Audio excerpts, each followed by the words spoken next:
ये सारे बड़े बड़े डाकू इकट्ठे होके ये समझ रहे हैं इमरान खान को कुर्सी का इतना शौक है, इसके ऊपर इतना प्रेशर डालो एनआरओ भी दे देगा। झूठा एतमाद का वोट इन्होंने ले लिया हो, लेकिन they are on their way out. हम आपको बताएंगे खान साहब कि आप कब तक इस कुर्सी पे बैठे हो। अगर मेरी पार्टी सारी भी छोड़ दे, मैं अकेला भी इनके खिलाफ लड़ता रहूंगा।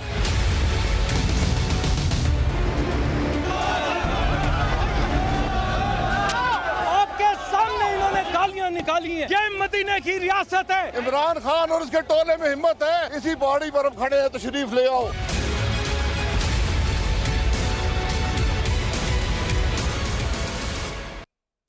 Welcome to Newsland. मैं डॉक्टर मारिया जुल्फ़िकार। वज़ीर आज़म पाकिस्तान जनाब इमरान खान ने कौमी असम्बली से एतमाद का वोट ले लिया है। अलबत्ता अपोजिशन ने इस इजलास का बॉयकॉट किया। वकाल election commission of Pakistan secret ballot से सेनेट इंतखाब होना जमहूरियत का हुसन है। जनाब जमहूरियत का हुसन की बात करें तो आज इस्लामाबाद में भी जमहूरियत का हुसन हर तरफ बिखरा हुआ था। ऐवान के अंदर हुकूमत अपोजिशन से खाली ऐवान में जमहूरियत के हुसन को चार चांद लगा रही थी और अपोजिशन ऐवान से बाहर सड़क पर पीटीआई सपोर्टर्स में घिरी हुई उनसे दस्तों गिरबान प्रेस कॉन्फ्रेंसेस कर रही थी।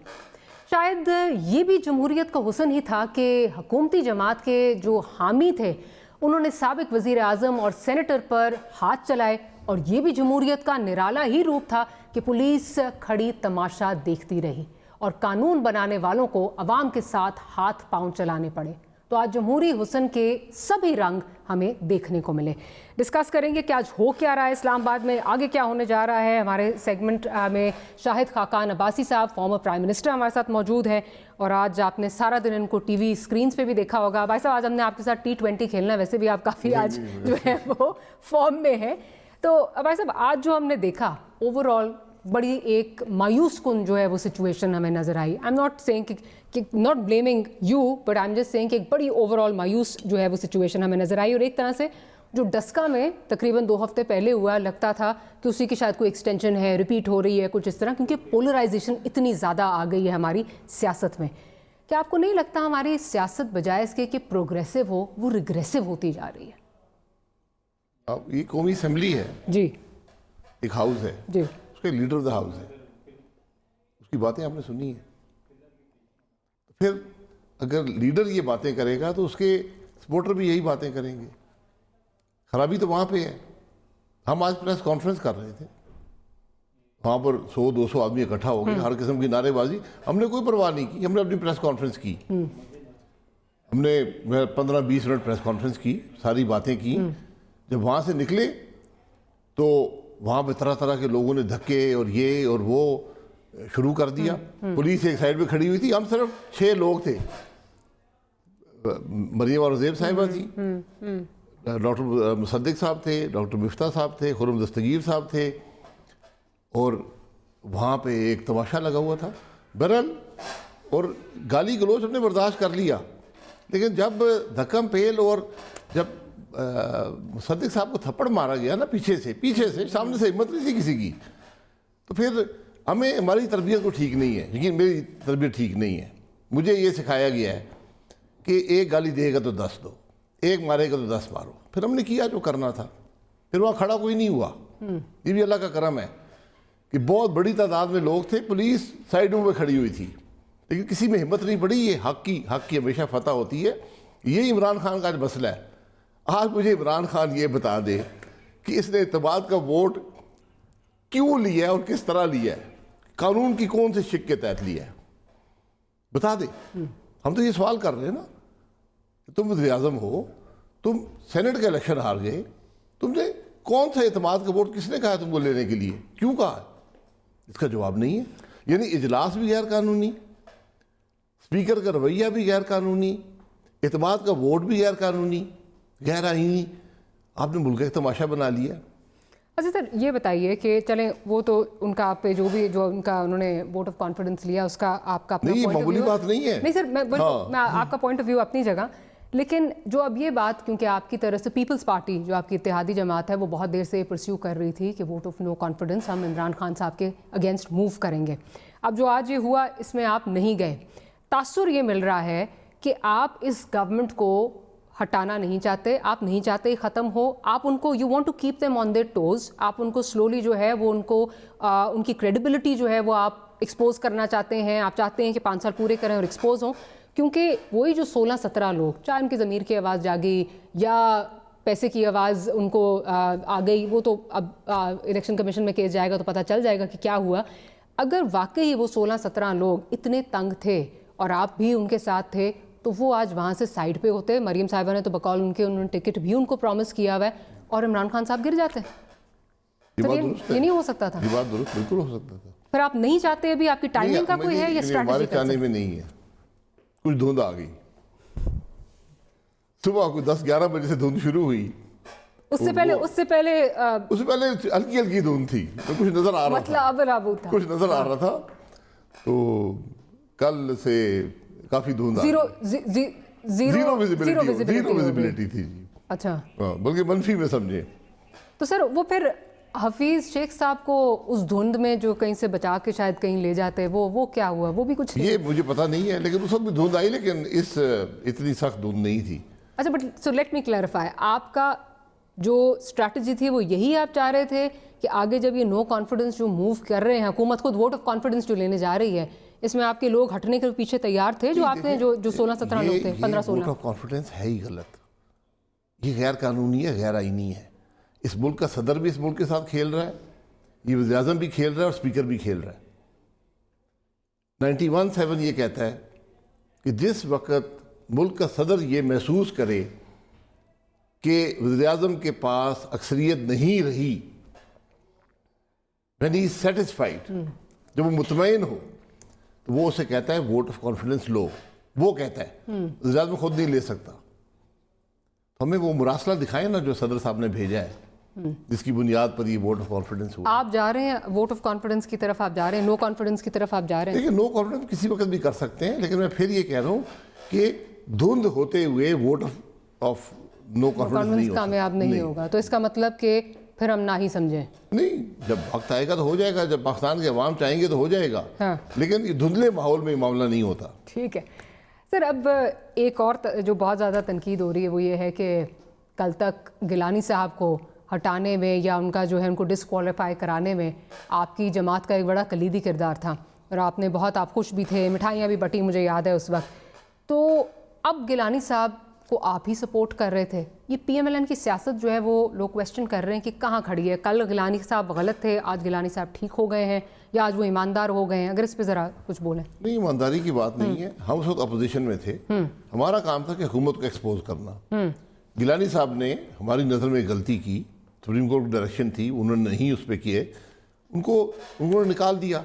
आज हम इकट्ठे हैं, अपोजिशन में हैं, एक मकसद के लिए कि मुल्क में आइन की बालादस्ती हो। इस पर हमारा कोई डिसएग्रीमेंट नहीं है। हमने कल इलेक्शन भी आपस में लड़ना है, हमारी सियासत भी जुदा है, लेकिन इस मामले में कि मुल्क उस वक्त तक नहीं चलेगा जब तक मुल्क में आइन की बालादस्ती ना हो, इस पर हम मुतहद हैं और यही PDM का बयानिया है। इसी वजह से हम गिलानी साहब की सपोर्ट कर रहे हैं। अच्छा, फिर ये क्या बात है कि PDM जो है, जिस तरह अभी बात, क्या ये सिर्फ जो आप ये धुंध का फैक्टर है, यही वजह है कि PDM पर स्टेप अप नहीं कर रही, कि गवर्नमेंट लेने की जो कोशिश है, क्या यही वजह है? क्योंकि आपको लगता है धुंध बहुत है और उसमें कोई कामयाबी नहीं हो सकती, कोई आपको फ़ायदा नहीं होगा इसमें? नहीं, हम सिर्फ गवर्नमेंट की यहाँ बात नहीं कर रहे। गवर्नमेंट तो इस बड़ी खराबी का एक जुज़ है, एक उसका अक्स है। जो असल खराबी है, बात उसकी करनी है। जब तक हमारा मुल्क ये आइन के मुताबिक नहीं चलेगा, जब ये माहौल धुंधला सा रहेगा, फिर मुल्क नहीं चलेगा। हमारा ये बात है सारी। जो इस वक्त माशी हालात हैं, आप, मुझे याद है लास्ट टाइम प्रोग्राम में आए थे तो मैंने आपसे कहा कि आप कंट्रोल कर लेंगे, तो आपने कहा कम से कम जितना महंगाई हो गई है इससे ऊपर नहीं जाएगी, नीचे नहीं आएगी लेकिन ऊपर भी नहीं जाएगी। क्या ये भी वजह है कि इस वक्त एक बहुत मुश्किल हालात हैं और शायद ये कोई लेने के लिए रिस्पॉन्सिबिलिटी तैयार नहीं है? No one wants to take this responsibility. नहीं, ऐसी कोई वजह नहीं है। हम सियासतदान हैं, हमारा काम है कि मुश्किल हालात में मामले को लेकर उसको बेहतर बनाना, ये हमारी जिम्मेदारी है। ये हम पूरी ज़िंदगी यही काम करते हैं। और यहाँ पर जब भी मार्शल आए हैं, मामलात को दबा दिया जाता है। जब मार्शल हटता है तो वो खराबियाँ सारी सामने आती हैं और फिर सियासतदान टुकड़े उठाते हैं, इस मुल्क को जोड़ते हैं और फिर आगे चलते हैं। तो आज जो हालात पैदा हो गए हैं, मेरा सिरा सवाल ये है कि 2.5 साल में यहाँ पहुँचे कैसे हैं? ज़रा ये सफ़र ज़रा बता देना। ठीक, ये इसकी बुनियादी वजह 2018 का चोरीशुदा इलेक्शन है और ये धुंधला माहौल है। धुंधला माहौल। अच्छा सर, ये बताइए, अभी इस वक्त रूमर्स अराइव के कोई प्रेसिडेंशियल ऑर्डिनेंस एक और आने वाला है जिसके तहत डार साहब को जो है वो डीसीट किया जाएगा और राह हमवार की जाएगी दोबारा से शेख साहब के लिए, हफीज़ शेख साहब के लिए।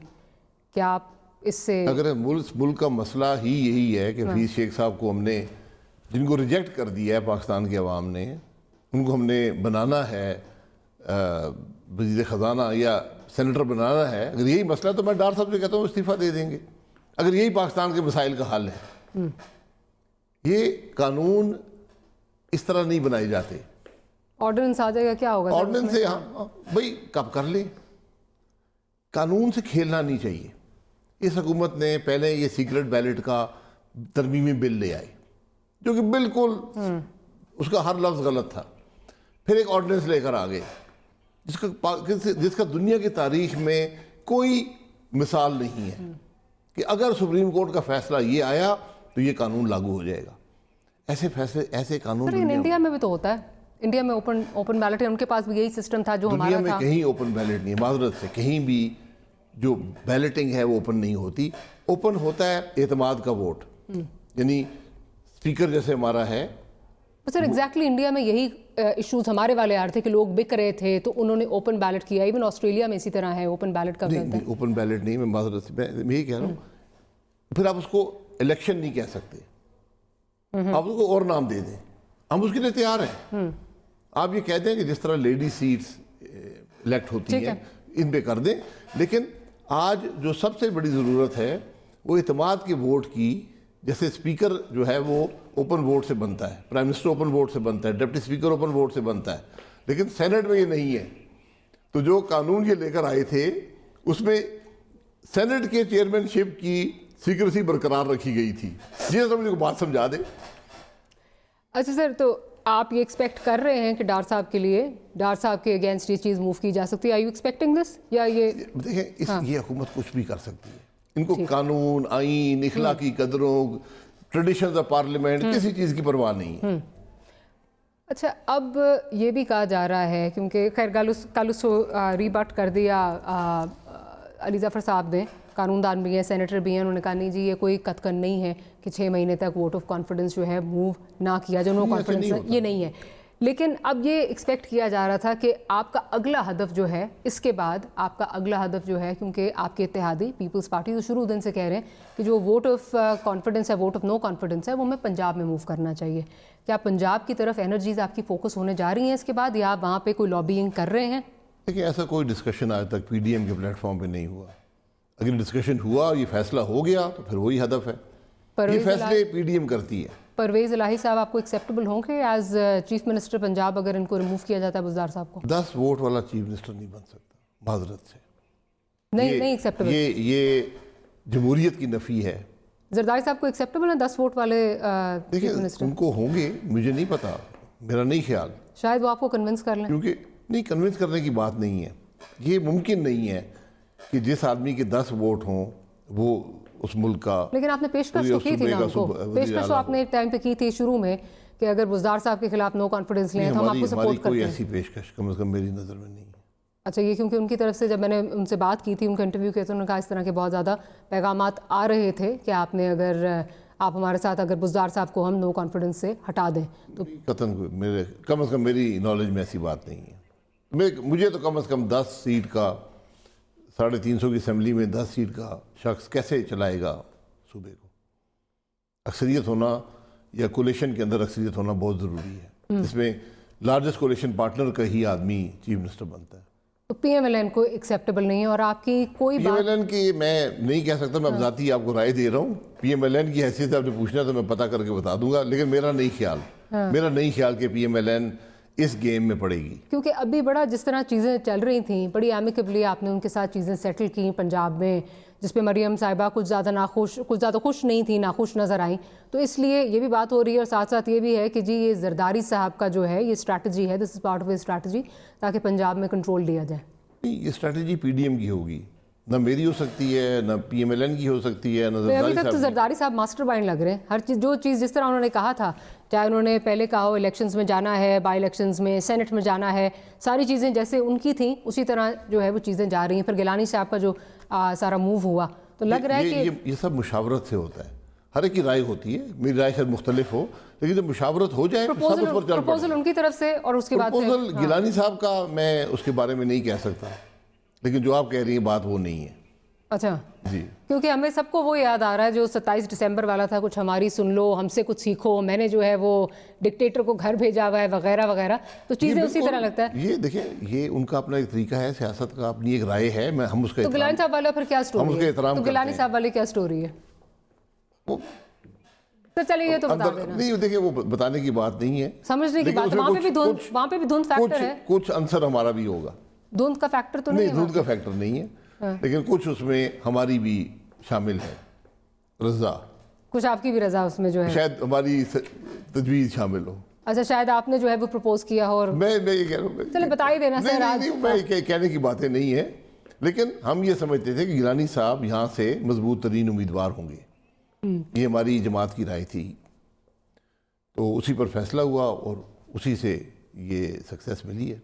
अच्छा, तो इस क्योंकि आज तक कोई वफाकी हुकूमत इस्लामाबाद की सीट इलेक्शन में नहीं आ रही आज तक, तो ये एक बहुत बड़ा, ये इसमें गिलानी साहब की शख्सियत और जिस तरह सारा काम हुआ, और ख़ास तौर पे वज़ीर आज़म इमरान खान का बहुत बड़ा उसमें अंसर शामिल है, जिस तरह वो मोहब्बत करते हैं अपने MNA से और वज़रा से, तो इतनी बड़ी तादाद में और इतनी शिद्दत से नफ़रत प्राइम मिनिस्टर के लिए मैंने कभी नहीं देखी। तो मैं इसको क्लियर समझूं कि आपने प्रपोज ये PDM को किया था, PMLN नहीं, हमने प्रपोज BDM को नहीं किया, कहीं और प्रपोज किया था? नहीं, हमने मुशावरत होती है, आपस में बातचीत होती है, हर चीज़ प्लेटफॉर्म पे नहीं होती, रोज़मर्रा के ताल्लुकात। किसी और के प्लेटफॉर्म पे तो नहीं थी ना? नहीं, इसी प्लेटफॉर्म पे थी। नहीं, ये वो PDM के उम्मीदवार थे, किसी और के उम्मीदवार नहीं थे। बीच में किसी की मुशावरत कुछ शामिल नहीं था? अच्छा, चले सर, उसकी वजह क्योंकि गिलानी साहब से खुद भी एक रात पहले तक जब पूछा जा रहा था तो उनको खुद भी पता नहीं था। उनके साहबजादे जो कह रहे थे, मैं कैटेगोरिकली ये कह रहा हूँ कि वो इसमें जो है वो नहीं लड़ने जा रहे, सेनेट का इलेक्शन नहीं लड़ने जा रहे, उन्हें खुद भी नहीं पता था।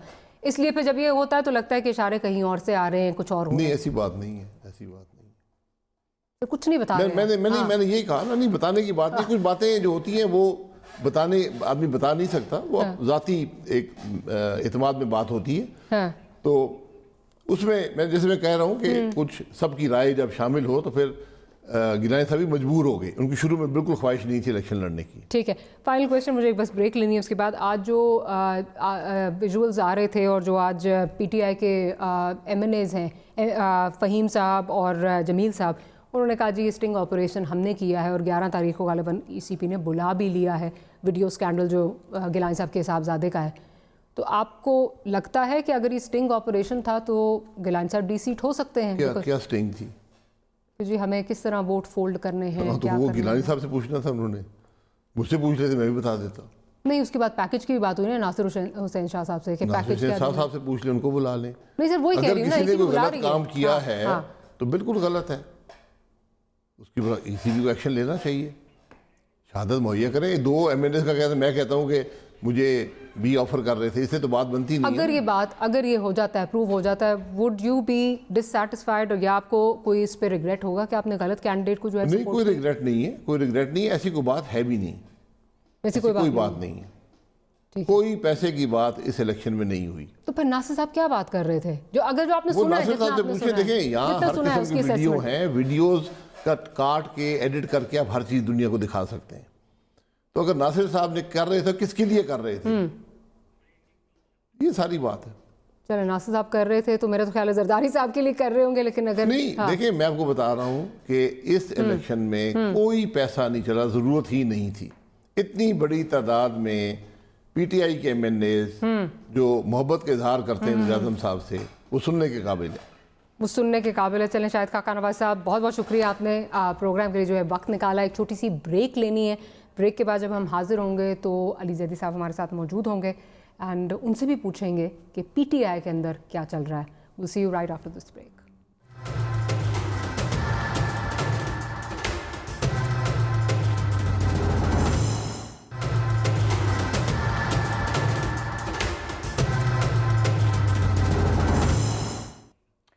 Welcome back after the break. और ब्रेक से पहले हमने आपको ऑपोजिशन का जो पॉइंट ऑफ व्यू था, शायद काका नापासी सब हमारे साथ मौजूद थे, ऑपोजिशन का क्या पॉइंट ऑफ व्यू था, जो आज सारे दिन की डेवलपमेंट्स थी जिसमें वोट ऑफ कॉन्फिडेंस था, उसके बारे में जो है वो बताया आपको कि क्या चलता रहा आज सारा दिन।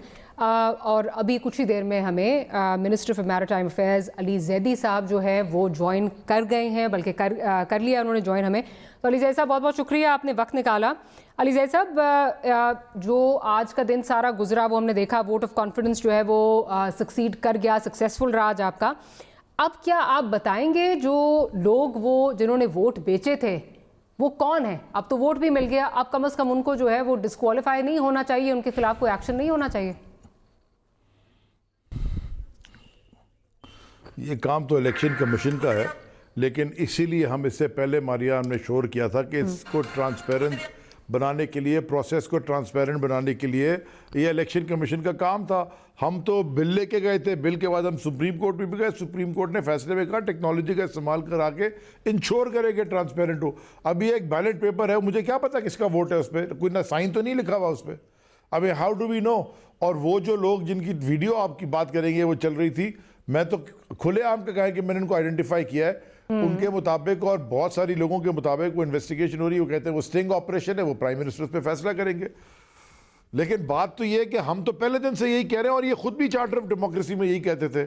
इनका क्या नैरेटिव था? और वो रसूल इकबाल जो है, सॉरी एहसन इकबाल, वो भी मैंने तो एक दिन ट्वीट भी की थी उनकी वीडियो कि जी ट्रांसपेरेंट होना चाहिए, ये होना। तो भाई हम तो लेके आए थे, आप साथ बैठते करते ट्रांसपेरेंट, सारा का सारा क्लियर हो जाता। प्रॉब्लम क्या था इसमें? बिकॉज इन्होंने वोट खरीदने थे, इन्होंने ये जो भी इन्होंने सारा सिस्टम करना था, इसलिए ये नहीं होने दिया। और हम तो इलेक्शन जीते हैं पूरे पाकिस्तान में, सारी सीटें हम जीते सिवाय एक इस इस्लामाबाद के जिसमें अंधाधुंध पैसा चला है, जिसका हमको खदशा था, जिसको हमने पहले से कहा था।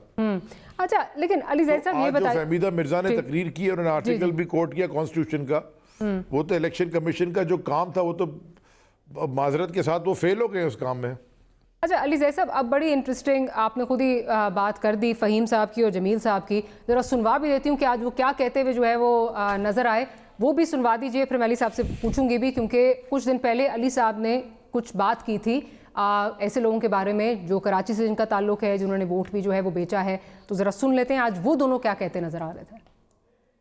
पाकिस्तान तहरीक इंसाफ के साथ है, इमरान खान के साथ है। इमरान खान किसके कहने पे आपने किया? हमने किसके कहने पे? किसी के कहने पे नहीं। अच्छा, हमने पैसे लिए होते, कितनी ऑफर की थी सर? इस पे हम ये कहते हैं कि हम पीएम साहब के साथ हैं, उस वीडियो में हम दोनों थे, कोई ऐसी बात नहीं है। हम पीएम साहब के सिपाही हैं और इंशाल्लाह मरते दम तक पाकिस्तान के लिए और इमरान खान के लिए। आपने अपने तौर पे ये काम किया या किसी के कहने पे किया? पार्टी का स्टेटमेंट आ जाएगा, पार्टी का स्टेटमेंट आ जाएगा। ये सब कुछ किया है। और जैसे बड़े सवालात उठ रहे हैं, क्योंकि अगर ये स्टिंग ऑपरेशन इन्होंने क्या प्राइम मिनिस्टर साहब के कहने पे किया, ये भी एक सवाल है। साथ साथ ये भी सवाल है कि ये वीडियो फिर जो है वो किसने लीक की, बिकॉज अगर यही लोग वहाँ पे मौजूद थे तो वीडियो किसने लीक की? क्या हुकूमत ने खुद लीक की?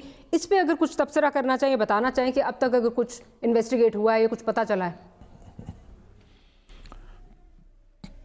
देखें, पहले मैं करेक्ट कर दूं, जब ये वीडियो आई थी, मैं एक उसी दिन जिस दिन इलेक्शन था, मैं शो पे बैठा था, मुझसे पूछा गया आप आवाज़ें पहचानते हैं? मैं कहा जी बिल्कुल पहचानता हूँ। उन्होंने कहा आप बताएंगे? मैं कहा जी प्राइम मिनिस्टर को बता दिया।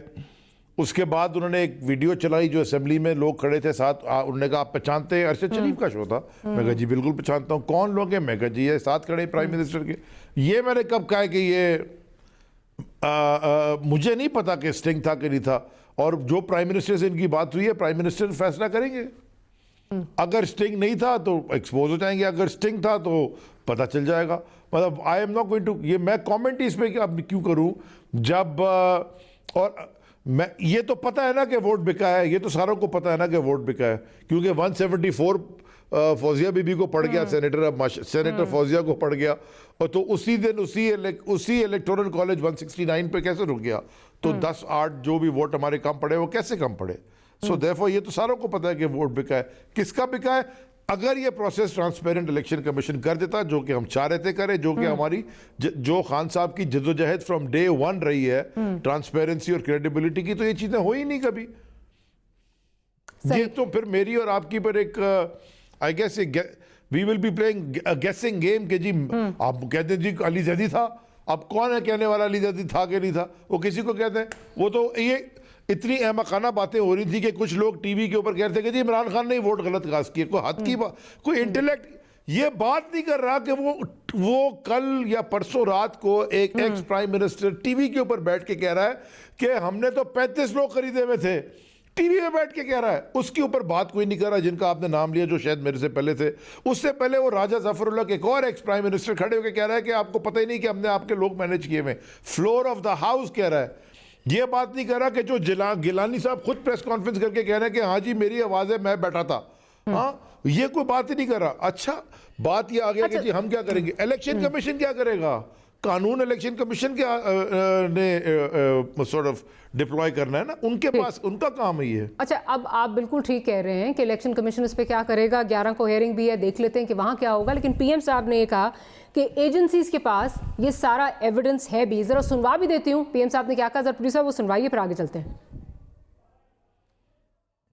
महीने से पता था कि पैसा जमा किया जा रहा है इस सेनेट इलेक्शन में, और मुझे हैरत हुई कि इलेक्शन कमीशन कहता है कि जी ये तो पता नहीं कोई हम आजाद इंस्टीट्यूशन है या मैं उनकी कोई आजादी के ऊपर ले रहा था। अच्छा, कहते जी बड़ा अच्छा इलेक्शन करवाया। ये मुझे और इससे तो मुझे और सदमा हुआ है कि अगर ये इलेक्शन अच्छा आपने करवाया है, पता नहीं बुरा इलेक्शन क्या होता है। मैं सिर्फ इलेक्शन कमीशन को एक चीज कहना चाहता हूँ, आप मेहरबानी करें, पाकिस्तान की एजेंसी से सिर्फ एक सीक्रेट ब्रीफिंग लें। आप इनको अंदाजा होगा कितना पैसा चला इस इलेक्शन के अंदर, ताकि आप इस तरह की स्टेटमेंट ना दें कि जी हमारी कोई आजादी खत्म कर रही है। मैं आपकी आजादी खत्म कर रहा हूं ये कह के आपके कि ये जो इलेक्शन में हुआ है। अगर इलेक्शन कमीशन पे आपके तहफ़्फ़ुज़ात जो हैं वो मौजूद हैं, तो एजेंसीज के पास तो ये एविडेंस है। पीएम साहब खुद कह रहे हैं आप हुकूमत वक्त हैं, What is stopping you from proceeding against these people? आप इनके खिलाफ जो है वो प्रोसीड करें। FIA को अगर आप कर लें या बाकी नैब को अगर आप एक्टिवेट करें, ये तो आप दरख्वास्त को डाल सकता है यहाँ पे। तो हो सकता है डालें भी और हो सकता है करें भी। सर हो सकता है, but why are you relying on हो सकता है, या इलेक्शन कमीशन को आप एक्सपोज करना चाहते हैं कि देखना चाहते हैं कितना? लेट मी रीफ्रेज, हो सकता है कर भी दिया हो। अच्छा, वक्त आने पे पता चल जाएगा ना। अच्छा, चलें, ये आने वाले दिनों में जो है ये पता देखिए, अगर प्राइम मिनिस्टर को ये पता है और एजेंसीज के, मैं आपको क्या कह रहा हूं, अगर prime minister floor of the house पूरी दुनिया के सामने, आपने सुना दिया, मैं वहां था, मुझे तो पता है उन्होंने क्या कहा। ये उन्होंने कहा है कि एजेंसीज के पास डेटा है, तो एजेंसीज रिपोर्ट तो प्राइम मिनिस्टर को ही करती है ना। Exactly. तो प्राइम मिनिस्टर ने डेटा देखा होगा ना, तो प्राइम मिनिस्टर को पता है। मैं तो प्रीवी नहीं हूँ उस डेटा का, ना FIA मेरे अंडर है, ना मैं मांगूंगा। प्राइम मिनिस्टर को पता होगा, प्राइम मिनिस्टर जो एक्शन लेना चाहते हैं वो लेंगे। और सारी पहले भी तो लिया है, 20 लोग निकाले थे, नहीं निकाले थे, हमने निकाले थे। इन्हीं प्राइम मिनिस्टर इमरान खान ने, उस वक्त प्राइम मिनिस्टर नहीं थे, KPK से निकाले थे। सो आप थोड़ा सा आज वोट ऑफ कॉन्फिडेंस पर जरा सा थोड़ा सा पेशेंटली देख लेते हैं कि सारा एविडेंस इकट्ठा करके उसके बाद एक्शन लिया जाएगा। ऐसे तो नहीं हो सकता कि ना लें। हमारी तो हुकूमती पार्टी का नाम ही तहरीक इंसाफ है, तो इंसाफ तो जरूर होगा। सर, KP में डायनामिक्स जरा बट ये नहीं हो सकता कि अली जैदी के कहने पे हो या मारिया जुल्फिकार के कहने पे हो। हाँ? नहीं, जो सही है वो होना चाहिए, जो सही है वो होना चाहिए, जो सही है वो होना चाहिए। मेरा सवाल सिर्फ यहाँ पे ये कि डायनामिक्स जो हैं वो KP में डिफरेंट थे। यहाँ पे आपकी जो हुकूमत को, but let me finish sir, यहाँ पे आपकी हुकूमत को ये 15-16 लोग जो हैं ये दरकार थे। इस वजह से अगर प्राइम मिनिस्टर को बहुत देर पहले से पता है, क्योंकि बहुत देर से ये बात कर रहे हैं, बहुत तकरीरों में मैंने बात किया, पैसा चल रहा है, सारा कुछ हो रहा है, जाहिर है एजेंसीज उनको रिपोर्ट कर रही थी, तो उस वक्त इनको क्यों नहीं जो है वो इनके खिलाफ प्रोसीड किया गया? या फिर इनकी कोवर्टली जो है वो आर्म ट्विस्टिंग होगी, किस तरह होगा? मारिया देखें, एक होती है इंफॉर्मेशन कि ये कोई काम क्राइम कमिट करने जा रहा है, तो आप उसको सिर्फ कोशिश ही करते हैं कि वो क्राइम कमिट होने से रुकते हैं। लेकिन क्राइम कमिट होने के बाद लॉ इन्फोर्समेंट के इदारे एक्शन लेते हैं। अब इन दिस पर्टिकुलर केस जो इदारा जिसका मैंडेट है वो है इलेक्शन कमीशन ऑफ पाकिस्तान। ठीक हो गया जी, इलेक्शन कमीशन ऑफ पाकिस्तान ने इसके ऊपर एक्शन लेना है। इसलिए प्राइम मिनिस्टर ने क्लियरली कह दिया है कि आप एजेंसी से ब्रीफ लेके और आपको पता चल जाएगा, पर आप एक्शन लेना चाहें तो ज़रूर लें एक्शन। नंबर 1। नंबर 2, मैं एक और भी बात करना चाहता हूं जो कि मुझे बड़ी सरप्राइजिंग लगी कि इलेक्शन कमीशन ऑफ पाकिस्तान ने कल एक बड़ी इन माय ओपिनियन बड़ी एक पॉलिटिकल टाइप स्टेटमेंट उन्होंने रिलीज़ की कि हम बड़ा ये साफ है, इलेक्शन है फला, जिस पे प्राइम मिनिस्टर ने आज कमेंट भी किया और जी हम पे तनकीद हो रही। ये जो पीडीएम बेबीज़ हैं, ये पिछले जो साल पता नहीं कितने से सारा दिन और असेंबली के फ्लोर पे इनके वालदैन और चाचे और जो सारे अंकल्स सारा दिन इलेक्शन कमीशन ऑफ पाकिस्तान को क्रिटिसाइज करते आए, जो इलेक्शन इनकी अपनी निगरानी में हुआ था वो कोई इलेक्शन कमीशन का बयान नहीं आया। तो हम अगर इलेक्शन कमीशन को ये कह रहे थे कि जी आप इसको ट्रांसपेरेंट बना दें, हम तो ये नहीं कह, हम तो प्रीएम्प्ट करते तो आपको एक तरह से बायस यहाँ पे इलेक्शन कमीशन का नजर आ रहा है। अलीज़ैद साहब, I am sorry, I have to interject, छोटी सी ब्रेक लेनी है, ब्रेक के बाद गुफ्तगू को यहीं से कंटिन्यू करेंगे।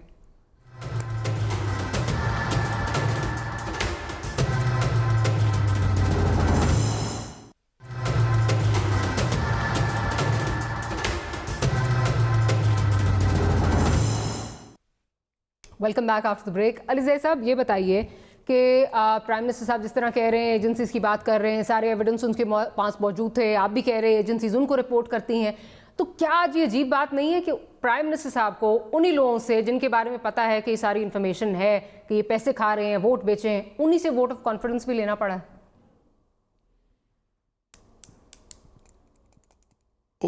पहले प्रूफ तो हो जाए, मतलब एक अभी डेटा कलेक्ट होगा, कोर्ट एक प्रूव होगा, फिर करेंगे ना, मतलब पहले से।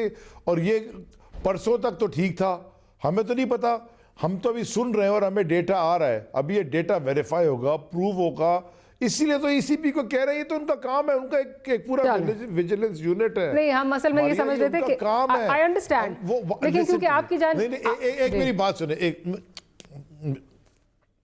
मैं ये कह रहा हूं, मैंने आपसे देखें एक पहले क्लैरिटी हो जाए ना थोड़ी सी, क्योंकि लोग ये सारा दिन कह रहे हैं कि जी सारों को निकाल दे। देखें, पहले जो भी एजेंसीज के पास सारा डेटा है वो डेटा वेरीफाई होगा, वेरीफाई होने के बाद अगर किसी पे इल्ज़ाम लगता है तो आप उसको मौका भी देते हैं जवाब देने का, राइट और रॉन्ग, ये तो कानून बेसिक, उसके बाद फिर आप एक्शन लेते हैं। अभी किसी पे भी इल्जाम लगाते हैं, मैंने तो आपसे कहा ना, किसी पे लगा दे कि जी मारिया ने अलीज़ैदी को पैसे दिए थे, तो वो भी हो जाएगा। इसीलिए तो हम कह रहे थे कि इसको ट्रांसपेरेंट कर दो फ्रॉम डे वन। देखिए, एक है इल्जाम, एक है उसकी इन्वेस्टिगेशन, फिर है कन्विक्शन। तो अभी तो इल्जाम तो लग गए हैं सारे के सारे, और पहले से लग रहे हैं, अब उसकी पूरा डेटा एनालाइज होके प्रोसेस से गुजर के कन्विक्शन होगी। मतलब हो सकता है कि ऐसे लोग भी जो कभी मसला ये है ना कि जब पीएम कौम से खिताब करेंगे और कहेंगे हमारे लोग बिके हैं हमारे लोग, तो उससे वो आता है कि शायद कन्विक्शन प्राइम मिनिस्टर के पास सारा एविडेंस है, इसलिए ये बात होती है। हाल ये है, माजरत के साथ इस मुल्क का हाल ये है कि 14 केसेस में उज़ैर बलोच भी बरी हो गया, और जिसके ऊपर जिसने एक्सेप्ट किया, जिसका सिग्नेचर है टीटीज के ऊपर और जाली इतनी, वो भी बेल मिल जाती है। मतलब देखे ना, हम प्राइम मिनिस्टर ने तो ये तो आज जुडिशरी को भी कहा है ना कि हुकूमत आपकी पूरी मदद करेगी, नैब को, जुडिशरी को, हर लॉ एनफोर्समेंट एजेंसी को, हर आदमी, हर इंस्टीट्यूशन ने अपना काम करना है। तो लेकिन वो रिफॉर्म्स आपने लेके आने थे ना, अनफॉर्चुनेटली उस पर भी कुछ नहीं हुआ। You are right, 100% right. Judicial reforms पे हमें बहुत और वॉर फुटिंग पे काम करना होगा, मैं एक्सेप्ट कर रहा हूँ आपसे। ठीक। अच्छा सर, एक और अब यहाँ पे इस्लामाबाद में इस वक्त तहमगोइयाँ चल रही हैं कि आप ऑर्डिनेंस लेके आ रहे हैं जिसके ज़रिए आप डीसीट करेंगे इसहाक डार साहब को, और उनकी जगह फिर से हफीज़ साहब का जो है वो नॉमिनेशन होगा, he is going to contest that seat again. इस पे ज़रा तस्दीक या तरदीद कर दीजिए। अच्छा, मुझे ये तो नहीं पता कि ऑर्डिनेंस आ रहा है कि नहीं आ रहा और उसके ऊपर क्या, क्योंकि मैं अभी मैं इस डिस्कशन के I have not been part of it. लेकिन ये एक कमाल नहीं है कि एक सीट अपर हाउस में, इतनी इंपॉर्टेंट सेनेट में, एक साहब लेके बैठे हुए हैं जो कि कन्विक्ट हो चुके हैं, जो कि एब्सकॉन्डर है और जिन्होंने ओथ भी नहीं लिया, मैंने ओथ भी नहीं लिया, और वो पता नहीं कितने 2-3 साल से बाहर बैठे हुए। तो क्या इतना फारिग है कि वो सेनेट की सीट पे बगैर वो सीट जाया हो जाए? तो इसका मतलब आप इरादा रखते हैं? नहीं सर, मेरा सवाल यहाँ पे एक और है। चलें, अगर आप ये आपकी बात बजा है तो बिल्कुल है, और अभी तक किया क्यों नहीं? मैं तो इस पे ठीक है, मैं इरादा तो है इसमें आपका। पूछ रहा हूँ कि मुझे तो समझ में नहीं आ रही हमने अभी तक किया क्यों लेकिन नहीं। Sir, I think we should have done it a lot earlier. हमें तो बहुत पहले ये कर देना चाहिए। तासुर ये मिल रहा है, जो टेक्नोक्रेट्स के बारे में जनरली कहा जाता है कि वो बैग उठाते हैं और चले जाते हैं। कल परसों से तासुर ये आ रहा है कि जब कमल शोजब साहिबा और फ़ारूक हबीब साहब जाके इलेक्शन कमीशन में हफीज़ साहब के जो इलेक्शन था उस पर पिटिशन डाल सकते हैं, और हफीज़ साहब कहते हैं मैं इस पर पार्टी नहीं बनना चाहता। That means he wants to stay away from all of this.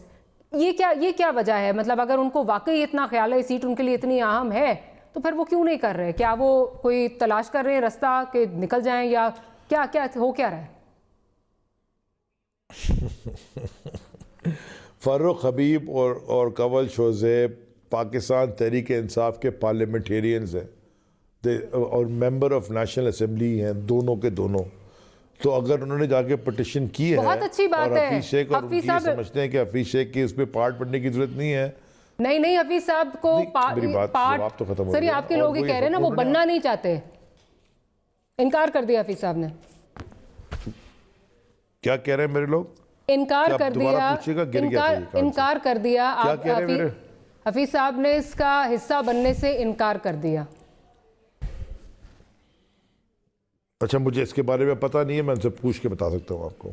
चलें करना तो नहीं चाहिए, हमें कारवाई से बन जाए।